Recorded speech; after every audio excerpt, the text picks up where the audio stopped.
स्वागत है बच्चों, एक बार फिर से आपके अपने चैनल ब्रेन कनेक्टर में। आशा करता हूँ आप स्वस्थ होंगे, मस्त होंगे, ज़बरदस्त तरीके से पढ़ाई चल रही होगी आपकी और अपने बोर्ड्स को लेके आप थोड़ा सीरियस मोड में एक्टिव हो चुके होंगे। आप जो भी अभी तक नादानियाँ कर रहे थे, बदमाशियाँ कर रहे थे, उससे थोड़ा सा सीरियस मोड में अपने आप को ला रहे होंगे। इन्हीं आशाओं के साथ आज हम लोग अपना नेक्स्ट लेक्चर कंटिन्यू करेंगे। क्लास 10 मैथ से आई थिंक 5th और 6th चैप्टर है ये, अर्थमेटिक प्रोग्रेशन, जिसमें हम लोग कुछ एक स्पेशल टाइप ऑफ सीरीज के बारे में पढ़ते हैं। तो हम लोग आज उसको सीखेंगे। उससे पहले मैं आप लोगों से कुछ बातें करना चाहता हूँ। मैं अक्सर ये देखता हूँ कि अभी ये जो समय चल रहा है, अभी ये जनवरी का समय चल रहा है, इस समय काफ़ी बच्चों का छुट्टी चल रहा है और इन छुट्टियों का बच्चे अच्छी तरीके से उपयोग नहीं कर पाते हैं, क्योंकि अभी जो है, अभी आपकी जो सेंसेस हैं, जो कॉन्शियस माइंड है, वो बहुत चंचल है, कहीं भी आसानी से मुड़ जाता है। तो मैं आप उन बच्चों से यही कहना चाहूँगा कि ये जो छुट्टी है आपके पास, ये जो छुट्टी का समय मिला है, गर्मी ठंडी का छुट्टी है, इसमें आप अपने टाइम को बहुत ही एक टाइम टेबल के थ्रू जाइए और उसके बाद उसको यूटिलाइज़ करिए बहुत ही अच्छी तरीके से, क्योंकि थोड़ा भी डिस्टर्ब होंगे तो आपका पूरा दिन डिस्टर्ब हो जाएगा। और एक दिन डिस्टर्ब होगा तो ये अभी नहीं पता चलेगा, ये एट द लास्ट टाइम पता चलेगा, जब आपके पास बहुत ही कम समय होगा और बहुत ही ज़्यादा सिलेबस को कवर कर रहा होगा। मैं अक्सर देखा हूँ और कई बार बच्चे मुझे मिल भी जाते हैं कि छुट्टी चल रही है, दिन दिन भर क्रिकेट खेल रहे हैं, पढ़ाई उनके दिमाग में आ ही नहीं रही है, कहीं कुछ कर रहे हैं, दिन दिन भर मोबाइल चला रहे हैं, कुछ ना कुछ अपना ऐसा टाइम एकदम बिल्कुल बर्बाद कर रहे हैं। तो मैं आपको खेलने के लिए बिल्कुल मना नहीं कर रहा हूँ, आप सुबह को 1 घंटा खेल लीजिए, that is enough for now days. क्योंकि ये जो क्रिटिकल फेज चल रहा है आपके स्टडीज़ का, इसमें आपको बहुत ही ध्यान से पढ़ना होगा, क्योंकि आप थोड़ा भी अपने आप को रिलैक्स करेंगे ना तो आप ज़्यादा ही रिलैक्स हो जाएंगे, थोड़ा भी मोबाइल की तरफ बढ़ेंगे तो ज़्यादा ही डिस्टर्ब हो जाएंगे। तो कुछ भी उपजे उससे पहले उसको जड़ से ही ख़त्म कर दें। तो ज़्यादा एक्टिव होने की और ज़्यादा आपको सिंसियर होने की ज़रूरत है इस टाइम, क्योंकि अगर आप नहीं होंगे तो अपना नुकसान करेंगे, सीधी बात है, इसमें दूसरे का कोई नुकसान नहीं होगा। कोई फ़र्क नहीं पड़ता है कि आप पूरे साल क्या किए, क्या पढ़े, क्या नहीं पढ़े, फ़र्क बस इतना पड़ेगा कि आप क्या बोर्ड की कॉपी में लिख के आ रहे हैं, और बोर्ड की कॉपी में वही लिखेंगे जो आप इन दिनों प्रैक्टिस करेंगे। तो प्रैक्टिस करेंगे नहीं तो बोर्ड में लिख नहीं पाएंगे और फिर कोई नहीं पूछेगा आपसे कि आपने कितना पढ़ा, कितना नहीं पढ़ा, सीधे आपका रिजल्ट देख के आपको जज किया जाएगा। तो अच्छा जजमेंट हो आपके लिए, इसके लिए आपको अच्छी पढ़ाई करनी पड़ेगी इस समय। भले आप साल भर कुछ भी किए हो, भले कुछ नहीं पढ़े हो, लेकिन अभी भी बहुत टाइम है आपके पास अपने रिजल्ट को बेहतर बनाने का। तो मैं यही आशा करता हूँ कि आप सभी लोग बहुत अच्छे से पढ़ाई कर रहे होंगे, ठीक है। और बढ़िया से, मतलब मैं ज़्यादा टाइम मोबाइल पे ना देके अपने रफ़ कॉपी को दे रहे होंगे। रफ़ कॉपी को टाइम देंगे तभी आपको अच्छा नंबर मिलेगा, क्योंकि मोबाइल पे देखेंगे तो आपको सब कुछ लगेगा हाँ अच्छा। जैसे क्लासरूम में टीचर जब क्वेश्चन पे बोर्ड पे क्वेश्चन लगाता है तो आपको लगता है हाँ सब आ रहा है, वैसे मोबाइल में भी लगता है तो आपको लगेगा सब आ रहा है, लेकिन जब वहाँ पे लिखना होता है एग्ज़ाम में तो क्या होता है आपको पता है।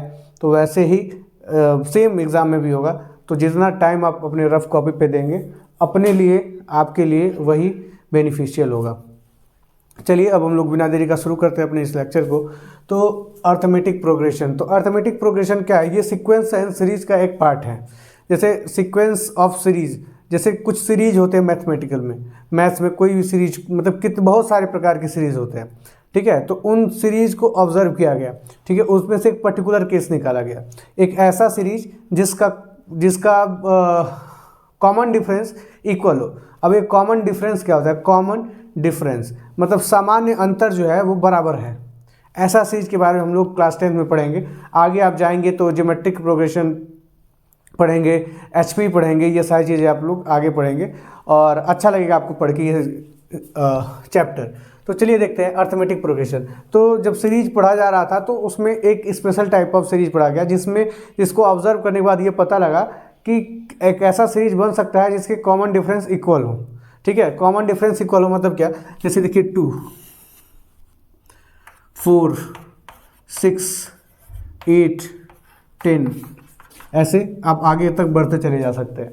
तो आप ऐसे अब देख सकेंगे कॉमन डिफरेंस होता क्या है, कि मतलब 2 डिजिट्स के बीच का अंतर क्या है उस सारे में। तो हम लोग अगर देखें तो 4 में से अगर 2 को माइनस करेंगे तो डिफरेंस कितना आ रहा है? 2।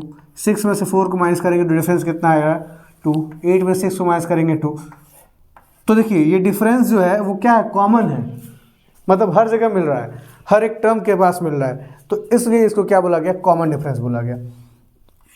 और जहाँ पे डिफरेंस कॉमन हो वही सीरीज क्या कहलाती है, अर्थमेटिक प्रोग्रेशन कहलाती है। क्या कहलाती है, अर्थमेटिक प्रोग्रेशन, जहाँ पे जो डिफरेंस है वो क्या हो, कॉमन हो। ठीक, जो डिफरेंस है वो क्या है, कॉमन है। अच्छा, अब देखिए ये सीरीज है आपका 2, 4, 6, 8, 10। ठीक है, तो इसमें 2-3 बातें जानने की हैं, वो आप लोग जान लीजिए। जैसे मान लीजिए अब ये है तो ये n तक बढ़ता चला जाएगा, तो इसको हम लोग बोल सके इनफाइनाइट सीरीज। ये क्या है, एक इनफाइनाइट सीरीज है, क्योंकि कहीं तक ये जाएगा, आप इसका लास्ट डिजिट नहीं बता सकते हैं। ठीक, और एक होता है क्या, फाइनाइट सीरीज। जैसे मैं बोलूँ यहाँ से 2, 4, 6, 8, ये गया कहाँ तक, 200 तक, तो ये क्या हो गया, फाइनाइट सीरीज हो गया। अब इसमें आप सब कुछ बता सकते हैं, नंबर ऑफ टर्म बता सकते हैं, कुछ भी बता सकते हैं, इसका जो भी आप पूछा जाएगा इसके बारे में आप बता सकते हैं। इसमें ये इनफाइनाइट सीरीज हो जाएगा। अब देखिए इसमें 2-3 बातें जानने की क्या है कि ये कॉमन डिफरेंस है। कॉमन डिफरेंस को हम लोग रिप्रेजेंट करते हैं डी से। किससे,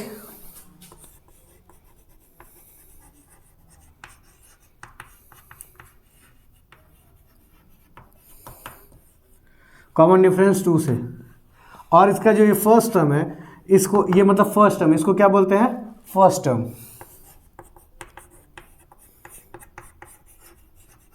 फर्स्ट टर्म ए हो जाएगा, या फिर ए, मतलब यहाँ पे जो भी पहला टर्म रहेगा उस ए को हम लोग फर्स्ट टर्म को ए से रिप्रेजेंट करते हैं। अब जो भी फर्स्ट टर्म रहेगा वो यहाँ पे लिख देंगे। तो 2 बातें मुख्य इसमें जानने की जरूरी है। और ये लास्ट टर्म को एन से रिप्रेजेंट करते हैं।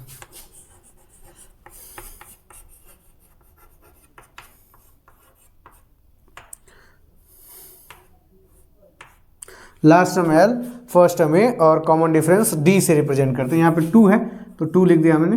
तो ये कॉमन डिफरेंस हम लोग किससे रिप्रेजेंट करते हैं, डी से। ठीक है, तो आपको इतनी बात समझ में आई कि जब भी किसी सीरीज का जो डिफरेंस है वो कॉमन है ना, तो उसको हम लोग क्या बोलते हैं, अर्थमेटिक सीरीज बोलते हैं। और इसमें 3 टर्म होते हैं जो मेनली आपको जानने होते हैं, फर्स्ट टर्म, कॉमन डिफरेंस और लास्ट टर्म। ठीक है, उसके बाद फिर नंबर ऑफ टर्म्स को एन से, हम लोग नंबर ऑफ टर्म्स को किससे रिप्रेजेंट करते हैं, एन से, नंबर ऑफ टर्म तो किससे रिप्रेजेंट करते हैं, एन से। अच्छा, अब इसके बारे में कुछ ऑब्जर्वेशन हम लोग करते हैं। ठीक है, तो आई होप आपको ये समझ में आया होगा ये चीज़ें क्या हैं। अब इसके बारे में थोड़ा सा ऑब्जर्वेशन करते हैं और देखते हैं।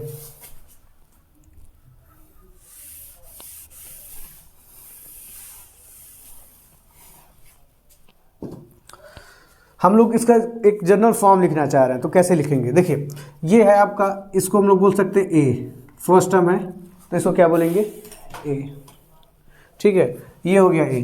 अब इसको ये कैसे बना है, इसमें बस कॉमन डिफरेंस को ऐड करते हैं, हर एक टर्म में कॉमन डिफरेंस को ऐड करेंगे, नेक्स्ट टर्म मिलता जाएगा, नेक्स्ट टर्म मिलता है। जैसे मैं बोलूँ कि ये 2, 4, 6 है, तो अगला टर्म क्या है, क्या होगा, तो आप बताएंगे 8, क्योंकि सर इसमें 2 का अंतर है तो 2 इसमें ऐड कर दूंगा, फिर इसमें फिर 2 ऐड करूंगा तो ये हो जाएगा 10। तो हर चीज़ में कॉमन डिफरेंट को नेक्स्ट टर्म पाने के लिए कॉमन डिफरेंट को ऐड करते जाते हैं, नेक्स्ट टर्म पाने के लिए कॉमन डिफरेंस को ऐड करते जाते हैं। कॉमन डिफरेंस क्या है यहाँ पे, डी है। ठीक है, तो यहाँ पे क्या हो जाएगा, ए प्लस डी।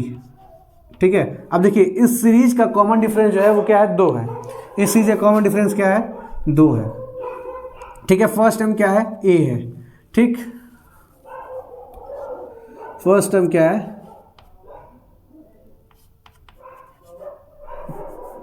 ए है, जिसको हम लोग 2 लिख लें। अब देखिए यहाँ से अगर हम लोग देखें तो ये क्या हो गया, ए हो गया, इसको हम लोग ए बोल सकते हैं, ये फर्स्ट टर्म है। और दूसरा टर्म कैसे बनेगा, ए में हम लोग डी ऐड कर देंगे। ठीक है, इसी में अगर हम लोग डी और ऐड कर दें तो थर्ड टर्म बन जाएगा ए प्लस 2d, है ना। इसी में हम लोग डी ऐड करेंगे तो नेक्स्ट टर्म मिलेगा, अगर इसमें डी ऐड करेंगे तो ये क्या हो जाएगा, ए प्लस 2d। ऐसे ही आगे अगर हम लोग बढ़ें तो ये क्या हो जाएगा, ए प्लस 3d। ऐसे ही बढ़ते चले जाएंगे। अच्छा, एक चीज़ आपको ऑब्जर्व करने वाली है कि देखिए ये टर्म 1 है, ये क्या है, टर्म 1 है। किसी सीरीज का पहला नंबर टर्म 1, दूसरा नंबर टर्म 2, तीसरा नंबर टर्म 3, चौथा नंबर टर्म 2, और ऐसे ही अंदर चला जाएगा। ठीक है, तो इसको हम लोग ऐसे ही मान सकते हैं। देखिए ये T1 हो गया, ये T2 हो गया, ये क्या हो गया, T3 हो गया, ये क्या हो गया, T4 हो गया, और ऐसे ही ये बढ़ता चला जाएगा कहाँ तक, Tn तक। कहाँ तक चला जाएगा, Tn तक। अच्छा, एक चीज़ आप ऑब्जर्व कर रहे होंगे कि जो D है ठीक है, वो डी है जो वो दूसरे नंबर से शुरू हो रहा है, पहले टर्म से शुरू नहीं हो रहा है। देखिए पहले टर्म में डी नहीं है, कॉमन डिफरेंस नहीं है, लेकिन सेकंड टर्म में डी आ गया है। तो डी जो है वो सेकंड टर्म से कहाँ शुरू हो रहा है, तो सेकंड टर्म से शुरू हो रहा है। तो अगर इस सीरीज में हम लोग पूछे कि नंबर ऑफ टर्म्स कितने होंगे, तो n होगा। नंबर ऑफ टर्म्स कितने होंगे, n होंगे। मैं पूछूंगा कि सीरीज में कितने नंबर ऑफ टर्म होंगे, तो आप बताएंगे n। ठीक है, अगर मैं पूछूंगा कि नंबर ऑफ डी कितने होंगे, नंबर ऑफ डी कितने होंगे, तो नंबर ऑफ डी कितने होंगे, तो जितना इसमें n है उससे एक कम होगा, यही तो होगा। डी का क्या हाल है कि एक टर्म में नहीं है, बाकी सारे टर्म में है, n तक के टर्म में होगा। तो कहाँ तक होगा, n तक होगा, लेकिन एक टर्म में नहीं है, तो जितना भी n होगा उससे एक कम होगा। मान लीजिए नंबर ऑफ टर्म्स कितने हैं, 100 हैं। नंबर ऑफ टर्म कितने हैं, 100 हैं। तो 100 में पहले टर्म में तो डी है नहीं, लेकिन 99 टर्म में, आगे वाले 99 टर्म में तो डी मिलेगा, तभी वो 99 टर्म बना है। तो एक टर्म में नहीं है, तो अगर मैं पूछूंगा डी कितना है, तो अब डी बोलेंगे सर 99 है, और नंबर ऑफ टर्म कितने हैं, 100 है। तो अब मैं इसको क्या लिख सकता हूँ कि n - 1 इंटू डी, क्योंकि नंबर ऑफ टर्म कितने हैं, n है। और अगर हम लोग d को लिखना चाहें कितना है, तो इसमें n - 1 मतलब जितना भी नंबर है उसमें से एक कम और उसके बाद d, तो ये तो लिख ही सकते हैं हम लोग। वही काम यहाँ पे हुआ, देखिए a हुआ है। अब जब दूसरे टर्म की बात कर रहे हैं तो उसमें एक d यहाँ पे पहले नंबर पे है, फिर तीसरे टर्म की बात तो यहाँ पे 2d है, चौथे टर्म पे 3d है। तो अगर हम लोग n टर्म पे बात करेंगे तो यहाँ पे भी एक कम d होगा, क्योंकि यहाँ पे भी हर जगह क्या है, एक कम d है। ठीक है, तो यहाँ पे क्या हो जाएगा, a प्लस और कितना d ऐड करेंगे इसमें, n - 1d, इसमें कितना d ऐड करेंगे, n - 1d। n - 1d क्यों ऐड किए ये आपको पता हो गया होगा, क्योंकि आपको पता है इस सीरीज में एक टर्म के पास d नहीं है, वो टर्म कौन सा है, पहला टर्म है, और इसीलिए यहाँ पे n में से एक नंबर को घटा दिया है, तो ये क्या हो गया है, n - 1 और इसमें d हो गया। अब ये कौन सा टर्म है, ये tn टर्म है। ये कौन सा टर्म है, ये tn टर्म है। ठीक है, तो ये आपका यहाँ से अगर आपसे पूछा जाएगा tn टर्म कौन सा क्या होगा, तो अब आप यहाँ से बहुत आसानी से बता सकते हैं। अब इसमें देखिए a क्या है, फर्स्ट टर्म है, n क्या है, नंबर ऑफ टर्म है, d क्या है, कॉमन डिफरेंस है। ठीक है, अब यहाँ से आप बहुत आसानी से हर एक चीज़ सॉल्व कर सकते हैं। अब देखिए यहाँ पे, अब यहाँ से अगर आपको जनरल टर्म पूछा जाए, general term of arithmetic progression,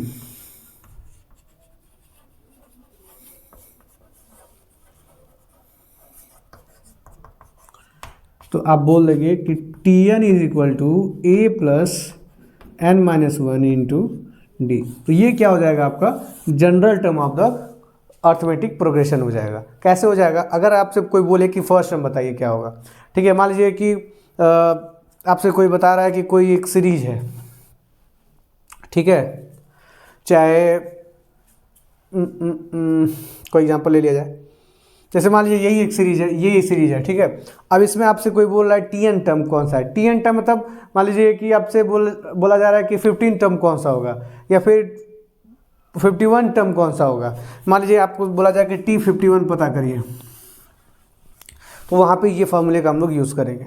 ठीक है, T51 को पता करने के लिए अब बोला गया T51 को पता करें, तो इसमें हमको रिक्वायरमेंट किस चीज़ की है, तो ए की है।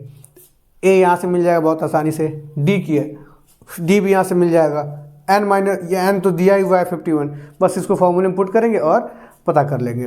तो यहाँ पे अगर हमको 51 टर्म की बात कर रहा है, तो आप फॉर्मूले को नहीं भी याद रखेंगे तो आपको पता है कि अगर T51 की बात कर रहा है तो उससे एक कम डी वाले को हम लोग ले लेंगे। मतलब क्या करेंगे, ए में a प्लस 50d कर देंगे तो आराम से हमारा काम बन जाएगा। अगर फॉर्मूला नहीं भी याद रहेगा तब भी ठीक है। ये तो बस आपको एक इन्फॉर्मेशन की तरह मैं बताया, इसको आप याद कर लेंगे तो आपके लिए बेनिफिशियल होगा, और नहीं करेंगे तो भी कोई बात नहीं है, क्योंकि आप यहाँ से समझ रहे हैं कि अगर T51 की बात हो रही है तो a प्लस 50d लिखेंगे, T49 की बात हो रही है तो a प्लस 48d होगा, T16 की बात हो रही है तो a प्लस 15d होगा। मतलब एक d कम हो जाएगा, बाकी सारी चीज़ वही रहेगी। a में एक d कम हो जाएगा, बाकी सारी चीज़ वही रहेगी। तो यहाँ पे ऐसे हो जाएगा। अब यहाँ से a क्या है, 2 है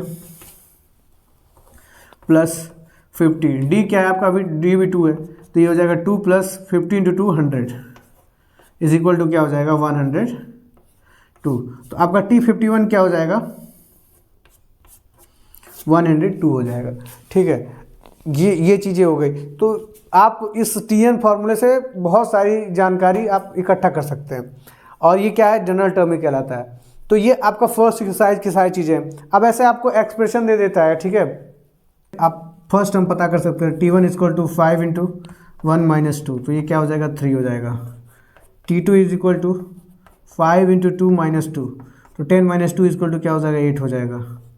T3 is equal to 5 into 3 minus अरे 3 क्यों कर रहा हूँ, 2, तो ये देखिए 15 में से 2 जाएगा तो क्या होगा, 13 हो जाएगा। T4 5 इंटू 4 माइनस 2, तो ये 20 माइनस 2 क्या हो जाएगा, 18 हो जाएगा। तो यहाँ से आप एक सीरीज देखने को मिल रहा है आपको 3, 8, 13, 18, ऐसे ही बढ़ता चला जाएगा ये सीरीज, ठीक है।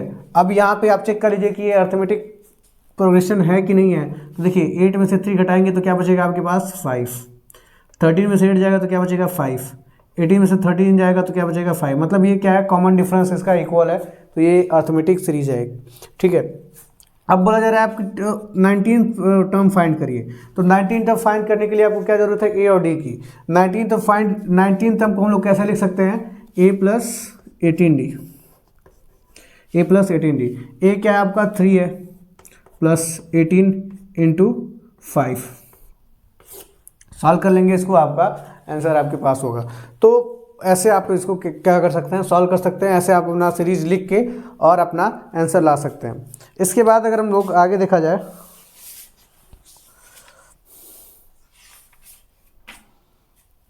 हाँ, अगर आपको बोला जाए कि लास्ट से कोई टर्म फाइंड करना हो, find 15 term from the last, find 18 term from the last, find 5th term from the last, तो आपको यल लास्ट टर्म फाइंड करने के लिए आपको क्या करना पड़ेगा, L minus n minus 1 into D, ये फॉर्मूला लगाएंगे तो आप क्या कर लेंगे, लास्ट टर्म को फाइंड कर, इसको l नहीं nth term from the end लिख सकते हैं, nth term from the end, मतलब लास्ट से आपको कोई भी टर्म अगर आपको फाइंड करना रहा है, जैसे मान लीजिए कि ये है, ये AP है, ठीक है। अब इसमें से अगर आपको बोला जाए कि आप इसका 15 टर्म फाइंड करिए, 50वां टर्म, 51वां टर्म फाइंड करिए, 51वां टर्म इधर से भी हम लोग फाइंड किए थे, इधर से फाइंड करके देखते हैं क्या होता है। तो इधर से आपको क्या बोला गया, 51 टर्म, ठीक है। तो इस 51 टर्म को हम लोग फाइंड करके देखा जाए तो L क्या है इसका, देखिए L 200 है, ये तो लास्ट टर्म है आपका L, तो ये क्या है 200 माइनस n माइनस 1, n क्या है 51 माइनस 1 अपॉन डी, डी क्या है आपका, डी है आपका 2, ठीक है। आप इसको सॉल्व करिए तो 200, ये क्या हो जाएगा 50, ये क्या हो जाएगा आपका 50 हो जाएगा, और 52 सा क्या हो जाएगा 100, तो 200 में से 100 माइनस होगा तो क्या हो जाएगा 100 होगा, मतलब आपका जो 51 टर्म होगा वो क्या होगा 100 होगा। तो बीच में कहीं पे 50वां टर्म क्या आएगा आपको 100 आएगा। तो ऐसे आप अगर लास्ट से कोई टर्म बोलेगा फाइंड करने के लिए तो आप इस फॉर्मूले का n term formula L minus n minus 1 into D का यूज़ करके निकाल सकते हैं, Tn टर्म से यहाँ से निकाल सकते हैं, ठीक है। और भी कई तरह के क्वेश्चन बनते हैं इस पर, ठीक है। जैसे बोल देगा कि 13 टर्म ये 15 है, 14 टर्म 18 है, ठीक है। तो आप पता करिए कि कौन सा मतलब कौन सा ए और डी क्या होगा, और उसके बाद ए और डी की वैल्यू फाइंड करिए, ठीक है। और आप अर्थमेटिक प्रोग्रेशन लिखिए। तो आप इसको लीनियर इक्वेशन के यूज से, जैसे मान लीजिए आप बोल दिएगा कि T13 is equal to 13, T14 is equal to 14, ठीक है। ऐसा आपको डाटा दे दिया और आपसे बोल रहा है कि आप ए और डी की वैल्यू फाइंड करिए, उसके बाद फिर सीरीज लिखिए। तो क्या करेंगे, आप इसको सॉल्व करेंगे लीनियर इक्वेशन की तरह। इसको कैसे लिख सकते हैं, a plus 12d is equal to 13, a plus 13d is equal to 14। अब इसको आप सब्ट्रैक्ट कर दीजिए तो यहाँ पे क्या बचेगा माइनस डी, और यहाँ पे क्या बचेगा माइनस 1, मतलब d बराबर क्या आ गया आपका, यहाँ से 1 आ गया। और d बराबर अगर 1 आएगा तो इसमें पुट करके a की वैल्यू फाइंड कर लीजिए। तो a क्या है आपका, ये हो जाएगा a प्लस 12, d का वैल्यू क्या है 1 आया, इज इक्वल टू 13। तो a बराबर क्या हो जाएगा आपका 1, तो ए बराबर भी 1 और डी बराबर भी 1। मतलब आपका सीरीज किस तरीके से होगा, सीरीज आपका होगा पहला टर्म क्या है 1, दूसरे में 1 जोड़ना है, कॉमन डिफरेंस क्या है 1 है, तो ये दूसरा सीरीज क्या हो जाएगा 1, तीसरा सीरीज 3, चौथा 4, ऐसे ही बढ़ता चला जाएगा। ठीक है, 13वें नंबर पे 13 आएगा, 14वें नंबर पे 14 आएगा, तो यहाँ से ये बात भी सही हो जाएगी। तो इस तरह के क्वेश्चन आएंगे, बहुत सारे आपको करने होंगे। जो भी मतलब बोर्ड में आए प्रश्न हैं वो हम लोग करेंगे नेक्स्ट लेक्चर में, और एक्सपेक्टेड क्वेश्चन को भी हम लोग करेंगे नेक्स्ट वीडियो में। अभी हम लोग बस कॉन्सेप्ट पे ध्यान दे रहे हैं कि कॉन्सेप्ट कैसे क्या चल रहा है। ठीक है, इसके बाद एक आता है कि अर्थमेटिक मीन बताइए। ठीक है, तो अर्थमेटिक मीन भी आप फाइंड कर सकते हैं। अर्थमेटिक मीन फाइंड करने के लिए 2 डिजिट को जोड़ के उसको 2 से डिवाइड कर देते हैं। ठीक है, तो वहाँ से आप अर्थमेटिक मीन को फाइंड, हालांकि आपके बुक में आपके क्लास 10 लेवल पे अर्थमेटिक मीन का जो है अभी उतना मतलब क्वेश्चन नहीं पूछे जाते हैं और पढ़ाया भी नहीं जा रहा, आपकी बुक सिलेबस में है भी नहीं अर्थमेटिक मीन। तो फिर इससे हम लोग आगे बढ़ते हैं थोड़ा सा।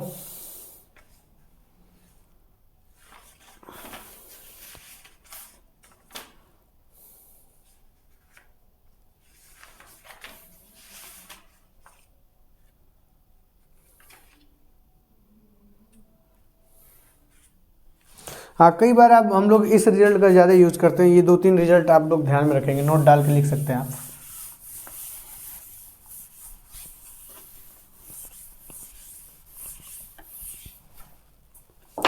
जैसे कि मान लीजिए कि दिया है कोई सीरीज दे दिया, जैसे ऐसा कुछ दे दिया है 2n - 1 n - 1 है ना, ऐसा कुछ दे दिया है 3n + 4, ये एपी में है। ठीक है, तो n का वैल्यू फाइंड करिए, ऐसा कुछ टर्म दे देगा आपको और बोलेगा n की वैल्यू फाइंड करिए। ठीक है, अर्थमेटिक प्रोग्रेशन लिखिए। ठीक है, तो आप क्या करेंगे, अभी अगर ये एपी में है तो इनके डी क्या होंगे, बराबर होंगे। ठीक है, अगर ये एपी में है तो इनका कॉमन डिफरेंस क्या होगा, इक्वल होगा। तो हम लोग कॉमन डिफरेंस से कॉन्सेप्ट से इस क्वेश्चन को हम लोग क्या करते हैं, करने की कोशिश करते हैं। ठीक है, तो कॉमन डिफरेंस निकालने के लिए क्या करते हैं, T2 - T1 ये तो करते हैं। दूसरे वाले टर्म में से पहले वाले टर्म को क्या कर लेते हैं, घटा लेते हैं, और यहाँ से भी क्या कर लेंगे T3 - T2, किसी भी 2 सीरीज के नंबर को क्या कर लेंगे, घटा लेंगे, हमको D मिल जाएगा। तो और D हमेशा बराबर होगा, तो यहाँ पे ये वाला concept T2 - T1 = T3 - T2 कर लेंगे। तो मतलब जो भी आपका सीरीज में रहेगा, जैसे इसको हम लोग T1, इसको T2, इसको T3 मान रहा है, तो ऐसे मान लेंगे वहाँ पे टर्म को, और उसके बाद सॉल्व कर लेंगे। तो यहाँ पे T2 - T1 तो हो जाएगा आपका n - 1 -2n - 1। ठीक है, और उसके बाद फिर इज इक्वल टू क्या हो जाएगा 3n + 4 -n - 1। ठीक है, ऐसे कर लेंगे, और उसके बाद फिर n - 1 - 2n + 1 = 3n + 4 -n + 4। ठीक है, -n + 4। अब यहाँ से आप इसको सॉल्व कर लेंगे, +1 से -1 गया, यहाँ से प्लस, तो यहाँ पे -n बचा, और यहाँ पे क्या बचा, यह -n से यहाँ पे क्या बचा 2n + 8। ये इधर जाएगा, तो n बराबर क्या हो जाएगा, -8 हो जाएगा। तो ऐसे आप लोग सॉल्व करके n की वैल्यू फाइंड कर सकते हैं, और उसके बाद फिर आप इसमें वैल्यू पुट करके डी भी निकाल सकते हैं, मतलब अर्थमेटिक प्रोग्रेशन भी निकाल सकते हैं। तो ये भी एक तरीका है। और उसके बाद फिर एक तरीका ये भी है, मान लीजिए कोई अगर ऐसा दिया हुआ है A B C arithmetic progression में इन एपी में है। ठीक है, तो इसको हम लोग ऐसे भी कर सकते हैं, देखिए b - a = c - b, वही हम लोग किए T2 - T1 T3 - T2। तो यहाँ पे T2 - T1 करेंगे तो b - a हो जाएगा, और T3 - T2 करेंगे तो c - b हो जाएगा। अगर इसको हम लोग आगे सॉल्व करें तो ये b और ये -b इधर आएगा तो +b = c, -a इधर जाएगा तो ये हो जाएगा 2b = c + a। तो इससे भी ये भी क्या है, काफ़ी इंपॉर्टेंट एक्सप्रेशन है, जिससे हम लोग बहुत सारे क्वेश्चन को प्रूव करते हैं, सॉल्व करते हैं जब अर्थमेटिक प्रोग्रेशन में क्वेश्चन आते हैं। तो इस एक्सप्रेशन का यूज़ करके हम लोग दिखाते हैं कि कोई 3 टर्म क्या है, एपी में है। ठीक है, अगर आपको किसी टर्म को सॉल्व करने के बाद ऐसा मिला तो बोल देंगे कि हाँ ये ये एक्सप्रेशन, ये जो सीरीज़ था वो कैसा था, एपी में था। तो ये सारी चीज़ें क्या आ रही है आपकी फर्स्ट एक्सरसाइज के बारे में। इसमें आपको फर्स्ट टर्म निकालने के लिए बोलेगा, लास्ट टर्म निकालने के लिए बोलेगा, नंबर ऑफ टर्म्स निकालने के लिए बोलेगा। ये सारे क्वेश्चंस आप लोग करेंगे और करके बताएंगे अगर आपको डाउट होगा तो, ठीक है। आगे हम लोग चला जाए तो आगे इसके बाद अब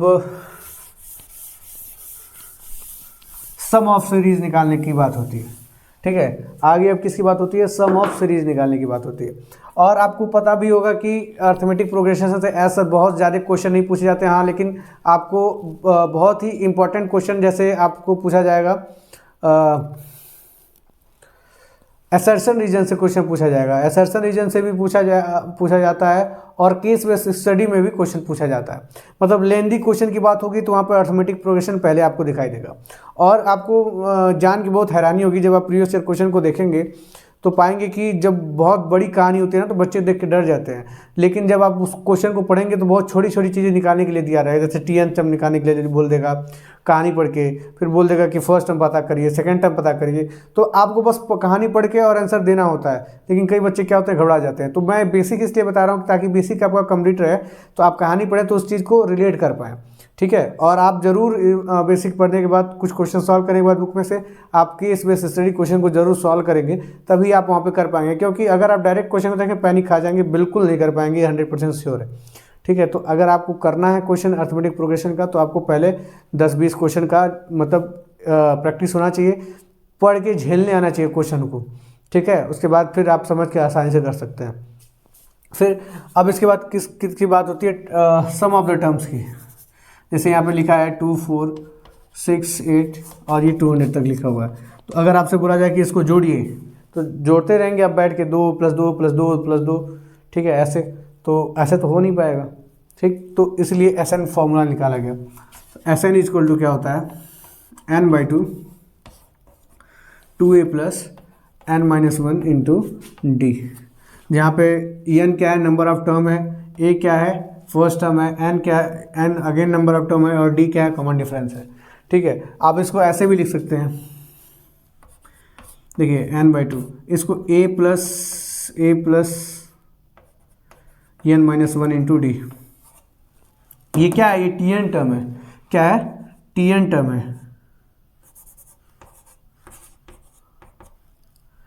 तो ये Tn टर्म है, और Tn टर्म को ही हम लोग क्या बोलते हैं, लास्ट टर्म बोलते हैं। तो इसको हम लोग ऐसे भी लिख सकते हैं, SN = n/2 a + l। तो इन दोनों फॉर्मूले का हम लोग यूज़ करते हैं क्या करने के लिए, सम फाइंड करने के लिए। किसी भी एक्सप्रेशन का सम आपको फाइंड करना रहे तो आप इसका सम आसानी से फाइंड कर सकते हैं। जैसे आप लिखा है 2, 4, 6, 8 200 तक, तो अगर आपको सम फाइंड करना है और लास्ट पर दिया हुआ है, ठीक है, अगर लास्ट वो टर्म दिया हुआ है तो हम आसानी से क्या कर सकते हैं, फाइंड कर सकते हैं, ठीक। तो लास्ट टर्म क्या दिया, लास्ट टर्म दिया है तो ये एक्सप्रेशन यूज़ करेंगे। आपको कन्फ्यूजन नहीं करना है कि सर इसको कहाँ यूज़ करेंगे, इसको दोनों कहीं भी यूज़ कर सकते हैं, कहीं भी इन द सेंस इसको हर जगह नहीं यूज़ कर सकते क्योंकि इसमें लास्ट टर्म है। अगर जहाँ पे लास्ट टर्म गिवन रहेगा वहीं पे हम लोग क्या कर सकते हैं, इसका यूज कर सकते हैं। जहाँ पे लास्ट टर्म नहीं गिवन रहेगा वहाँ पे इसका यूज़ करेंगे, ठीक है। अब देखिए अगर यहाँ पे लास्ट टर्म गिवन है तो हम SN अगर निकालें तो SN = नंबर ऑफ टर्म कितने हैं, नंबर ऑफ टर्म आपको पहले फाइंड करना पड़ेगा। तो नंबर ऑफ टर्म फाइंड करने के लिए यहाँ से आप फाइंड कर सकते हैं Tn = a + n-1 × d। देखिए यहाँ से कॉन्सेप्ट लिंक होते जाएंगे, ठीक है। अब Tn क्या है, Tn मतलब लास्ट टर्म क्या है आपका 200, a क्या है 2 है, प्लस n तो पता ही नहीं है, n-1 × d क्या है, d भी 2 है। यहाँ से आप 200 = 2 + 2n - 2, -2 से -2 गया, n = 100। मतलब आपको n क्या हो गया, 100 हो गया, पता लग गया। अब यहाँ पे इसको आसानी से आप SN फाइंड कर सकते हैं। तो SN = क्या हो जाएगा, n/2, n मतलब 100/2 a + l। a क्या है आपका 2 है, और a + l, l क्या है 200 है। तो ये हो जाएगा, ये 50 हो जाएगा, और ये क्या हो जाएगा 202।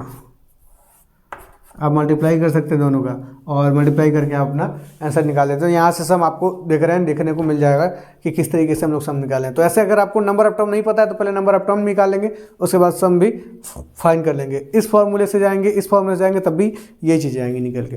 तो इस तरीके से हम लोग सम फॉर्मूले का यूज़ करते हैं। और कुछ तो नहीं है बताने को।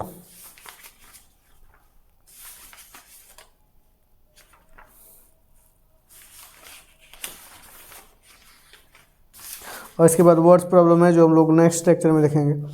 हाँ, कुछ इंपॉर्टेंट पॉइंट ऐसे हैं जैसे कि अगर आपसे बोल रहा है कि टेक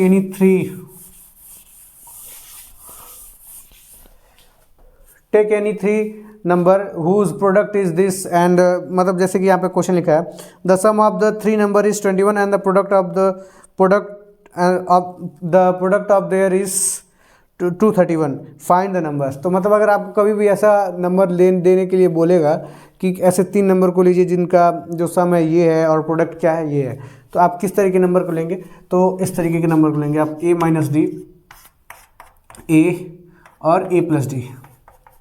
अब ये क्या कर लेंगे, लेट दिस नंबर भी इन द एपी, इनको एपी में लेके और उसके बाद इसको सॉल्व करेंगे तो बहुत आसानी से कर पाएंगे, क्योंकि ये मतलब ये काम किया गया एक्सप्रेशन आपको बताया जा रहा है। वैसे आप ले सकते हैं अपने हिसाब से, लेकिन जब आप अपने हिसाब से लेंगे तो थोड़ा आपको सॉल्व करने में दिक्कत होगा। आप ले सकते हैं x plus one, x plus two, ठीक है, उसको भी आप ले सकते हैं, लेकिन x plus one, x plus two, x plus three लेंगे तो आपको दिक्कत होगी। अगर इस तरीके के टर्म को लेंगे तो अब देखिए दिया हुआ है कि लेट द क्या दिया हुआ है, the sum of the number is in the AP are 21। तो सम ऑफ एपी दिया हुआ 21, तो हम लोग इसको अगर तीन नंबर मानते हैं और इनका ऐड करते हैं तो a minus D plus A plus D is equal to 21 लिख लेंगे। अब इससे क्या हो जाएगा, डी से डी कट जाएगा। अब यहाँ पे एक वेरिएबल ही बचेगा, 3a इक्वल टू 21 और 3a इक्वल टू 21, तो a इक्वल टू आपको 7 मिल जाएगा यहाँ से डायरेक्ट, ठीक। और अगर आप इनका प्रोडक्ट करते हैं तो प्रोडक्ट कितना दिया हुआ है, 231, तो प्रोडक्ट भी करके देख लीजिए तो ये हो जाएगा a minus D, A plus D into A equal to 231। अब देखिए अगर प्रोडक्ट भी करेंगे आप लोग तो यहाँ से a minus a square by b square का फार्मूला बन जाएगा, तो a square minus d square into a बराबर 231। अब देखिए a तो यहाँ से नीचे चला जाएगा, तो a square minus d square 231/7, यहाँ पे a की वैल्यू और रख देंगे तो 7 का स्क्वायर क्या हो जाएगा, 49 माइनस डी। तो यहाँ से देखिए यहाँ पे भी सिंगल वेरिएबल बचा d, तो यहाँ से a और d के वैल्यू आसानी से निकाल सकते हैं। लेकिन जब आप अगर अपने हिसाब से लेंगे x plus one, x plus two, तो वहाँ पे कैंसिल नहीं होगा और बहुत लंबा कैलकुलेशन हो जाएगा। तो इसलिए आपको कुछ इंपॉर्टेंट ये एक्सप्रेशन लिखवाए जाते हैं जिनका यूज़ करके आप बहुत आसानी से अर्थमेटिक प्रोग्रेशन के क्वेश्चन को क्या कर सकते हैं, सॉल्व कर सकते हैं। तो पहला आप ये लिख दीजिए, अगर 3 नंबर की बात करें, कोई 3 नंबर ऐसा ले ले जिससे इसका सम ऐसा है और प्रोडक्ट ऐसा है, तो आप ये 3 नंबर ले सकते हैं। अगर आपसे बोलेगा कि कोई 4 नंबर ले लें तो ऐसे आप ले लेंगे, a minus 3d, a minus D, a plus D और a प्लस 3d। बस इतना ही। कभी 3 नंबर कभी 4 नंबर लेने के लिए बोलेगा तो ये दोनों आप याद कर लेंगे टर्म्स, तो आपके लिए क्या हो जाएगा, हेल्पफुल हो जाएगा कि आप आसानी से कर सकते हैं। हाँ, बाकी और अगर आपको 5 टर्म लेने के लिए बोले तो आप ऐसे भी कर सकते हैं, a माइनस 2d, फिर a minus D, A plus D और a प्लस 2d। तो आप 5 टर्म के लिए इनका यूज कर सकते हैं, ठीक है, तो इनका यूज कर सकते हैं। और 4 टर्म अगर बोलेगा तो इनका यूज कर सकते हैं। और इस तरीके का बनाने का मतलब ये है कि आपका डी खत्म हो जाएगा, एक वेरिएबल बचेगा, तो एक वेरिएबल का निकाल के फिर दूसरे वेरिएबल का आप इसी में वैल्यू पुट करके आसानी से निकाल सकते हैं, इसी में पुट करके आप एक्सप्रेशन निकाल सकते हैं। लेकिन जब अपने हिसाब से लेंगे आप तब वहाँ पे गड़ हो जाएगी चीज़ें। तो ये रहा पूरा कॉन्सेप्ट आपका अभी तक जो अर्थमेटिक प्रोग्रेशन में क्लास 10 के लिए ज़रूरी है। ये चीज़ें आप याद कर लेंगे, जो आपको याद करने लगे, जैसे फार्मूला याद कर लेंगे और क्वेश्चन को प्रैक्टिस कर लेंगे। बाकी चीज़ें हम लोग नेक्स्ट लेक्चर में देखेंगे, जहाँ पे हम लोग देखेंगे कि जो भी क्वेश्चन पूछे गए हैं, किस तरीके के क्वेश्चन आपका केस बेस्ड स्टडी में आता है, ये सारी चीज़ें कुछ हम लोग सॉल्व करने की कोशिश करेंगे नेक्स्ट लेक्चर में, ठीक है। तो आशा करता हूँ कि आपको जो भी मैं समझाया वो समझ में आया होगा और उन चीज़ों पे आप प्रैक्टिस करेंगे और अपने अर्थमेटिक प्रोग्रेशन से जो आपके 5-6 नंबर जो भी आते हैं उसको आप पक्का कर लेंगे अभी, ताकि आपको बोर्ड के टाइम पे बहुत ज़्यादा पैनिक करने की ज़रूरत ना पड़े, ठीक है। फिर मिलते हैं नए लेक्चर में, नए वीडियो और नए कॉन्सेप्ट के साथ। तब तक के लिए take care, bye bye, keep learning, keep exploring.